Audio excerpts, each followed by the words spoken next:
అధికారులకు వార్నింగ్ ఇచ్చిన వైసీపీ అధినేత జగన్ కు కౌంటర్ ఇచ్చారు ఏపీ మంత్రి కొల్లు రవీంద్ర. టీడీపీ ఆఫీస్పై దాడి చేసి తమ కార్యకర్తను కిడ్నాప్ చేసిన వ్యక్తిని పోలీసులు ఆధారాలతో సహా అరెస్ట్ చేశారన్నారు. ఇందుకు సంబంధించిన వీడియోను కూడా రిలీజ్ చేశారు. పక్కా ఆధారాలతో అరెస్టు చేసిన అధికారులకు జగన్ వార్నింగ్ ఇస్తారా అని మండిపడ్డారు. జగన్ బెదిరింపులకు భయపడే ప్రసక్తే లేదన్నారు కొల్లు రవీంద్ర.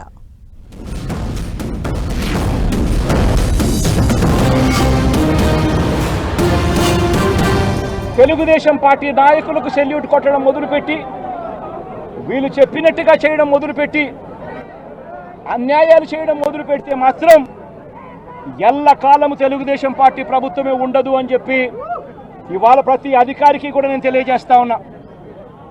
రేపొద్దున మళ్ళీ మా అధికారం వస్తుంది. వచ్చినప్పుడు అన్యాయం చేసిన వీళ్ళందరినీ, వీళ్ళ అధికారులందరినీ, అన్యాయం చేసిన ఈ నాయకులందరినీ కూడా బట్టలోడ తీసి నిలబెడతామని చెప్పి కూడా ఈ సందర్భంగా తెలియజేస్తా ఉన్నాను. ఎవడిని వదిలిపెట్టేది ఉండదు. ఇదే వంశీని అరెస్ట్ చేసేటప్పుడు సిఐ అన్నాడట, నేను 1.5 సంవత్సరంలో రిటైర్ అయిపోతాను అని చెప్పి. రిటైర్ అయిపోయినా కూడా సప్త సముద్రాల అవతల ఉన్నా కూడా మొత్తం అందరినీ కూడా పిలిపిస్తామని చెప్పి కూడా ఈ సందర్భంగా చెప్తా ఉన్నా. చట్టం ముందు నిలబడేట్టుగా చేస్తాం, బట్టలు ఊడదీస్తాం, న్యాయం జరిగేట్టుగా చేస్తాం అని ప్రతి ఒక్కరికి కూడా తెలియజేస్తా ఉన్నాం.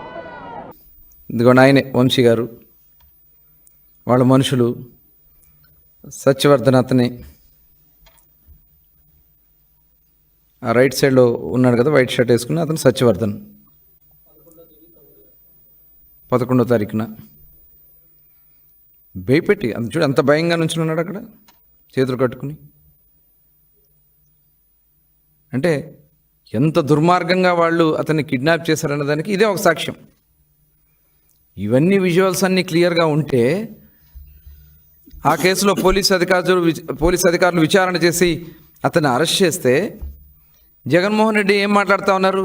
బట్టలోడు తీసుకొడతారా? అంటే పోలీస్ అధికారులను బెదిరిస్తూ ఉన్నారా? భయపెడతా ఉన్నారా? 5 సంవత్సరాలు మీరు అరాచకాలు చేశారే, అక్రమ కేసులు పెట్టారే, అరెస్టులు చేశారే, ఇక్కడ మొత్తం సాక్ష్యాలతో సహా మీరు చేసినటువంటి కార్యక్రమాలన్నీ కూడా కనబడతా ఉన్నాయి.